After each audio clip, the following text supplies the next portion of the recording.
Allez, vous êtes sur la 3, la bonne adresse. À présent, nous allons parler de nos pachydermes. Les éléphants de Côte d'Ivoire ont effectué ce mardi leur deuxième séance d'entraînement en vue du match contre la Zambie. Après une première journée en forme de prise de contact et de mise en train, le travail est monté en intensité du côté de Solbeni. Voilà, alors messieurs, toujours sans caissier, Bailly, Cornet et Wilfried Zaha. Les éléphants ont bossé dur à Solbeni au menu du taureau. Jeu de petite passe avec un joueur au milieu de camp sur espace réduit. Avez-vous le sentiment que les choses sérieuses ont véritablement commencé à présent, Ballot? Oui, mais les choses sérieuses vont véritablement commencer lorsqu'on aura le coup de sifflet de l'arbitre du match Côte d'Ivoire-Zambie. Je pense qu'on est impatient de voir comment est-ce que ce groupe va se comporter avec son nouveau sélectionneur, quel sera le système de jeu de ce dernier, comment est-ce qu'ils vont évoluer dans le jeu. Est-ce qu'on aura des lacunes qui seront gommées ou est-ce qu'on aura une équipe qui va retomber dans ses travers? C'est tout un ensemble de questions auxquelles on veut des réponses claires et nettes et véritablement on attendra ce match-là pour avoir ces réponses. Alors, sur le mouvement des joueurs, l'arrivée et autres, on n'a pas tous les joueurs. Yves? Oui, on n'a pas tous les joueurs, mais c'est le retour quand même de nos éléphants après la Coupe d'Afrique des Nations au Cameroun. On s'était arrêté en 8e de finale. On a un nouveau sélectionneur qui prend fonction, donc qui va rentrer en contact avec ses joueurs. On a ouï dire qu'il a eu au téléphone, surtout il attendait les cadres, notamment Caissier, Gradel, Eric Bailly, avec qui il devait échanger sur, j'ai envie de dire, sur la bonne marche du groupe. Je pense que sûrement c'est quelque chose qui doit être chose faite. C'est un retour de nos éléphants dans d'autres conditions. Là, on part à des éliminatoires où on est déjà en fait qualifié. Donc, quel est l'état d'esprit dans lequel ceux-ci vont évoluer pour ces différents matchs qu'ils vont jouer? Ça, ce sera d'abord la première question qu'il va falloir résoudre. Ensuite, l'entraîneur, sa patte, comment il va imprimer sa marque sur cette équipe des éléphants. Là, il va faire avec des défections. C'est déjà une bonne chose. On va le voir à l'œuvre. Comment il gère les absences de certains joueurs, comment il va les combler, comment il va réussir à travailler. Bon, on attendra de voir, mais le fait que certains joueurs ne soient pas là, je pense qu'on ne va pas trop s'inquiéter. Parce que peu importe, j'ai envie de dire, la présence de ceux qui sont là ou pas là, le plus important, c'est de se focaliser sur ce qui va démarrer maintenant, sur cette nouvelle aventure de ces éléphants de Côte d'Ivoire qui accueillent une Coupe d'Afrique des Nations. Comment ils vont se préparer? On n'a jamais vécu ça depuis belle lurette. Ce sera à eux de nous démontrer de quoi ils sont capables. Allez, Roger Stéphane, vous allez revêtir maintenant là, la blouse d'entraîneur des gardiens de la sélection ivoirienne. Alors, Badra, Cissé et Mohamed se livrent vraiment une bataille rude à Solbeni. Est-ce qu'on peut s'attendre à un chamboulement au niveau de la hiérarchie des gardiens? Écoutez, la hiérarchie est connue. Badra est encore le numéro 1. Il a été convaincant sur les quelques sorties qu'il a eues avec les éléphants de Côte d'Ivoire. C'est vrai qu'il y a eu un petit loupé au niveau de la CAN. Il y a eu le match pourri face à l'équipe de l'Angleterre.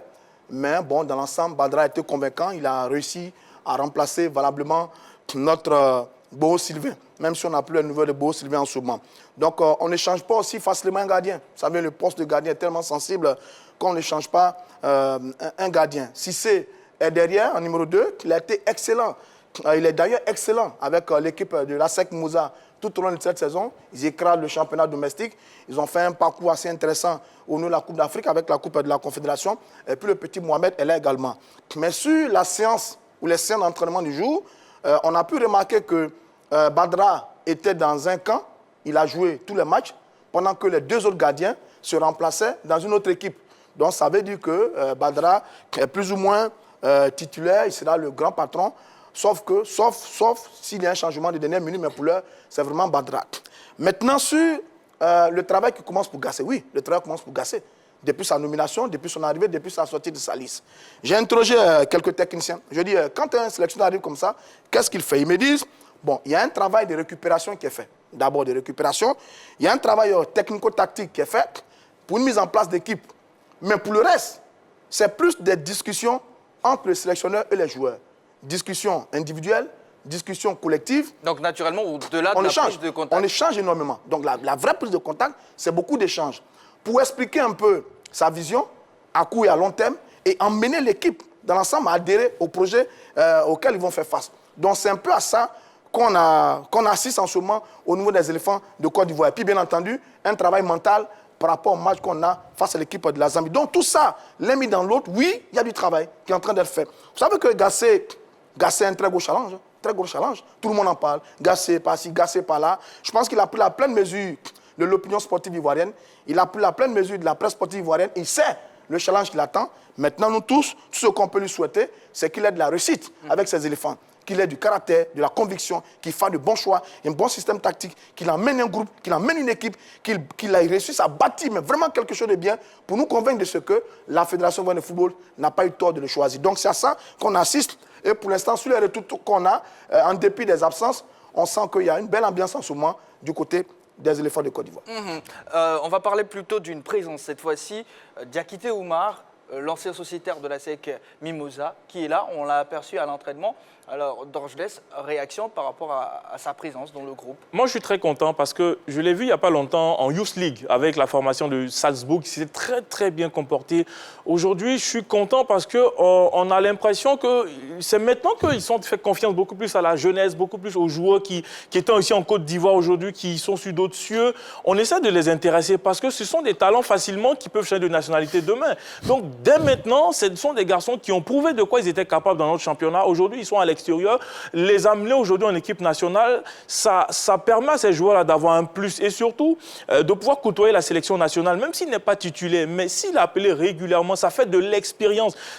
Konaté, Karim, lui, ce sont eux un jour qui vont porter cette équipe des éléphants de Côte d'Ivoire. Donc je suis très content pour lui. Après, une chose est d'arriver surtout, mais il faut être convaincant. Il faut tout de suite montrer qu'on a envie de jouer pour la Côte d'Ivoire. Tout de suite, il faut montrer qu'on a envie de bousculer la hiérarchie. Parce qu'on se plaint parfois de nos stars qui viennent parfois qui ont du mal à mouiller le maillot. Vous, entre parenthèses, au niveau de l'équipe nationale, on ne vous connaît pas. Quand vous y arrivez, c'est l'occasion quand même d'aller bousculer. Je suis, entre parenthèses, un peu content parce qu'on aura des cadres qui ne seront pas là. Mais à eux maintenant de saisir cette chance-là pour montrer que, à défaut de ne pas être là, les cadres comme on le connaît, nous, on peut faire le job. Et c'est comme ça qu'on peut aller chercher une place pour la CAN 2023 au pays. Parce qu'en tant que joueur, c'est un honneur de jouer quand même cette Coupe d'Afrique des Nations au pays devant toutes ces personnes-là. Donc, c'est l'occasion pour eux de saisir cette balle-là et puis de montrer de quoi ils sont capables pour aller jouer cette CAN au pays. Yves, je rappelle que vous avez un carton jaune, mais vous avez quand même le droit de répondre à une question.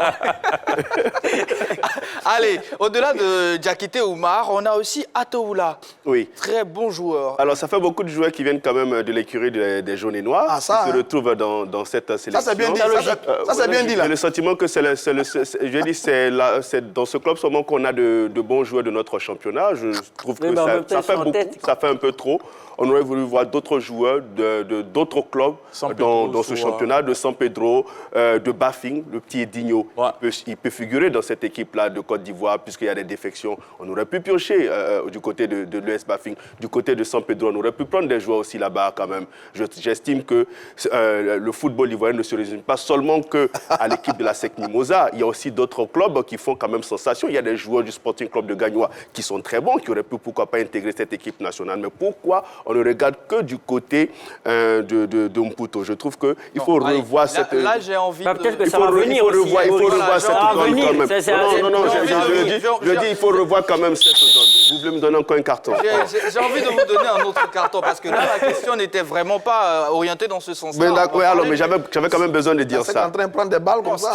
Non, mais la SEC est leader quand même. S'il vous plaît, pas tous ensemble. Là, j'ai pas envie de vous donner un autre carton. Lens n'était pas leader, mais on a... Allez-y, Atoula, rapidement. Un début. Yves, Atoula. Alors, Atoula, sur la qualité du joueur. Sur la qualité du joueur, il n'y a rien à dire. C'est un joueur qui a de la valeur, qui a de la qualité, qui est très bon. D'ailleurs, j'ai dit qu'on demandait à Patrice Baumel, à l'époque, de se pencher, de regarder un peu du côté de notre championnat, parce qu'il y avait quand même de la valeur, de la qualité dans ce championnat-là. Et Atoula, depuis longtemps, méritait quand même une première sélection avec l'équipe nationale de Côte d'Ivoire. Aujourd'hui, c'est chose faite. On espère que cette venue sera bénéfique pour lui. Il va apprendre auprès de ses aînés, auprès de ses joueurs qui ont de l'expérience. Et puis, pourquoi pas, il va monter en puissance dans cette équipe nationale-là. Et pourquoi pas, un jour, devenir un titulaire indiscutable dans cette équipe. On ne doute pas de la valeur de la qualité. Mais j'estime qu'il y a d'autres joueurs aussi qui mériteraient, pourquoi pas, qu'on leur tende cette perche d'être en équipe nationale. Parce que l'équipe nationale n'est pas seulement que la chasse gardée de certains clubs. C'est pour tous les clubs ivoiriens et tous les joueurs qui évoluent ailleurs. D'accord. Balo, on remarque la présence autour de la sélection d'anciens joueurs comme Dendan, Domoro, pour la préparation psychologique. C'est important. Oui, c'est très important dans le fait de partager leur expérience de joueur. Je pense qu'ils ont un très très beau vécu. Ils ont vécu des épreuves exceptionnelles avec l'équipe nationale de Côte d'Ivoire.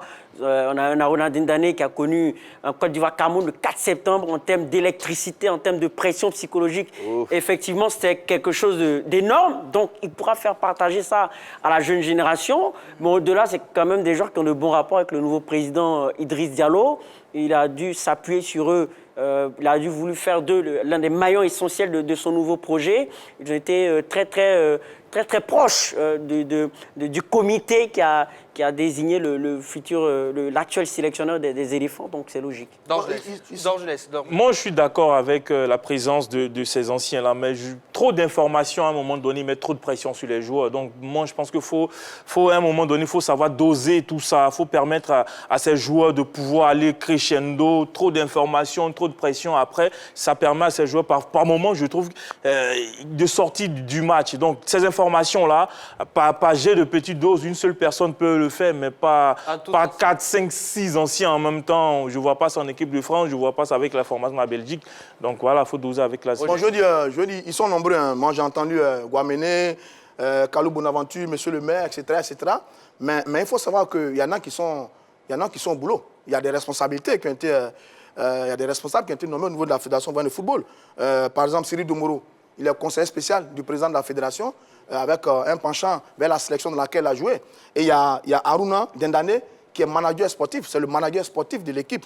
Donc leur présence est tout à fait justifiée, en tout cas pour certains, est tout à fait justifiée autour de l'équipe. Maintenant, pour le reste, c'est un exercice qui est connu. On a vu ça sur la dernière CAN, on a vu ça avec l'équipe du Cameroun, on a ça sur diverses générations. Bon, ça fait du bien, ça permet aux jeunes garçons d'être bien encadrés, mais il faut signaler que certains sont en train d'occuper, ou bien enfin d'exercer les responsabilités pour lesquelles ils ont été nommés à la Fédération ivoirienne de football. D'accord, c'est certainement sur ça que nous allons terminer, amis téléspectateurs. Yves, Ballot, Roger, Dorgelès, à quelques jours de ce choc contre la Zambie, quels sont, selon vous, les secteurs de jeu que Gasset doit faire passer en priorité? Le milieu de terrain, parce que pour avoir vu cette équipe de Zambie jouer, il y a de la grande qualité technique. Je pense que c'est l'une des premières qualités de cette équipe de la Zambie. Donc, lorsqu'on est face à une équipe qui a de grande qualité technique, c'est clair que le milieu de terrain paraît être la zone de jeu assez déterminante, mais aussi il faut insister sur l'impact physique, parce que lorsqu'on a affaire à ce genre d'équipe-là, il faut beaucoup d'impact physique et d'intensité. Alors, cette équipe... ce sur quoi il faut se pencher, je pense d'abord qu'il faut se pencher sur la défense. Faut revoir ce chantier-là. Parce qu'on a beaucoup changé, surtout en Coupe d'Afrique, avec l'absence de Boli. On a dû intégrer Deli Simon avec Eric Bailly. On a composé une paire pour cette Coupe d'Afrique des Nations. Boli qui revient, Bailly qui n'est pas encore revenu. On a Deli Simon. Bon, bref, comment on va réorganiser cette défense? Est-ce qu'on va passer une défense? Est-ce qu'on sera une défense à 3? Est-ce qu'on sera une défense à 4? Quels sont les joueurs qui seront dans les couloirs? Bon, pour moi, le premier chantier sur lequel il faut se pencher, sur la défense. Et puis par la suite, il faut se pencher aussi sur l'attaque.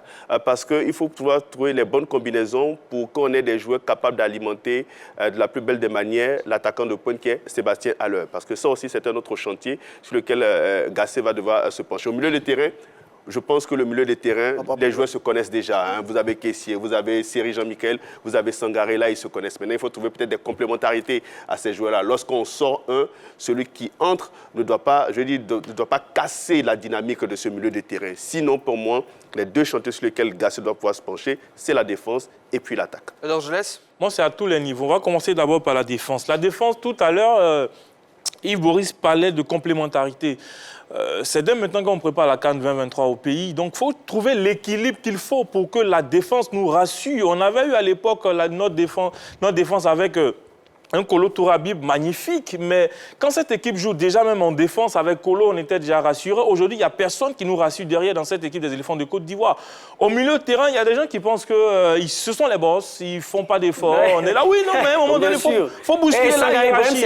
Et ce qui fait que quand notre milieu perd beaucoup de ballons, finalement, les défenseurs, ils vont défendre 90 minutes, mais vous allez finir par encaisser un but. C'est ça le problème. Le problème, c'est au milieu de terrain d'abord. Donc, il faut chercher l'équilibre et surtout, il faut que les milieux de terrain soit au top. Et puis devant, on a des attaquants, mais on a des ailiers qui ne font pas de centre, qui par moment ont envie de marquer, qui oublient l'attaquant. Donc c'est à tous les niveaux. Aujourd'hui, il faut trouver un système de jeu dans lequel cette équipe-là réussit quand même à pouvoir se mettre en exergue. Donc c'est l'équilibre qui va permettre à cette équipe des éléphants de Côte d'Ivoire d'aller loin. On a eu la génération de Drogba, on a tout dit, mais cette génération, il y avait de l'équilibre du gardien de but jusqu'en attaque qui nous a permis d'aller loin. Donc dans cette équipe-là, il faut trouver l'équilibre à tous les postes, même s'ils ne sont pas des titulaires en club, mais qui sont capables d'apporter un plus, il faut les mettre pour qu'on puisse aller chercher cette victoire face à la zone. Moi, je pense qu'ils ont dit l'essentiel, mais je suis totalement d'accord avec Boris Vert. On n'a pas un vrai problème au milieu de terrain. C'est d'ailleurs le meilleur secteur de notre équipe nationale avec les 3 qu'il a cités. Donc, le milieu de terrain, il n'y a pas grand-chose à faire. Par contre, pas vraiment. Hein. Pas vraiment. Par contre, sur la défense, oui. Serge Aurier, Bailly et Canon, ça ne joue pas beaucoup. Donc, c'est un peu inquiétant. On verra bien ce que Gassé va nous proposer. Et puis, sur le front de l'attaque, vous savez que les gros gars sont là. Mais on avait souvent dénoncé le manque de combinaison offensive pour nos attaquants par rapport à servir Sébastien Haller. Donc, ça, sur l'attaque, oui. Mais maintenant, est-ce qu'à la vérité, on aurait une vraie patte Gassé sur ce match? Ce n'est pas certain. Ouais. C'est pas certain. On ne verra pas du Gassé sur ce match. On verra du sud de Baumel, de la sud de Baumel, fin Baumel. C'est ce qu'on verra avec les mêmes joueurs. Gassé, on va peut-être l'attendre sur la prochaine sortie des éléphants, véritablement, au mois de septembre. Oui, septembre. Au mois de septembre, on aura repris les championnats. Il aura lui-même la possibilité de voir les joueurs et les faire venir. C'est en ce moment qu'on pourra vraiment juger Gassé. Mais sur ce premier match, je pense que ce sera déjà du réchauffé qu'on va voir. Les éléphants qu'on va voir. Mais allons faire un bon match face à l'équipe de la Zambie. Allez, et puis pour le reste, merci on beaucoup. verra avec Gassé. Yves Boris, Ballot, Roger Stéphane, d'Orgeles Kofi, vous serez à Yamoussoukro, n'est-ce pas? Effectivement. Allez, ramenez-nous beaucoup d'images. Amis téléspectateurs, j'ai été ravi d'être en votre compagnie. J'espère que c'est le cas pour vous. Reposez-vous bien, prenez des forces. LGT, c'est du lundi au vendredi, de 20h30 à 22h. Merci de toujours rester sur la chaîne qui offre toujours 3 fois plus.